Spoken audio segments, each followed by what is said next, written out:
विश्रांतवाडी परिसरात ब्लिंकिट या online delivery सेवेसाठी काम करणाऱ्या रायडर्सनी आपल्या मूलभूत सुविधांअभावी नाराजी व्यक्त केली आहे. दिवसाला अनेक डिलिव्हरी पूर्ण करत असतानाही त्यांना बसण्यासाठी जागा, पिण्याचे स्वच्छ पाणी, स्वच्छतागृह आणि विश्रांतीसाठी योग्य सुविधा उपलब्ध नसल्याचा आरोप आहे. रायडर्सचे म्हणणे आहे की वाढत्या ऑर्डर्समुळे कामाचा ताण प्रचंड वाढला आहे, मात्र त्यानुसार सुविधा किंवा संरक्षण मिळत नाही.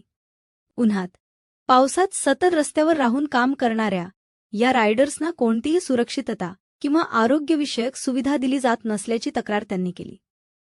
विश्रांतवाडीतील काही रायडर्सनी सांगितले की एकला आम्ही ग्राहकांना वेळेवर सेवा देतो, पण आमच्यासाठी मूलभूत सुविधासुद्धा उपलब्ध नाहीत. कंपनीने याकडे तातडीने लक्ष द्यावे. स्थानिक नागरिकांनीही या मुद्द्याकडे लक्ष वेधले असून प्रशासनाने आणि कंपनीने त्वरित उपाययोजना कराव्यात अशी मागणी होत आहे.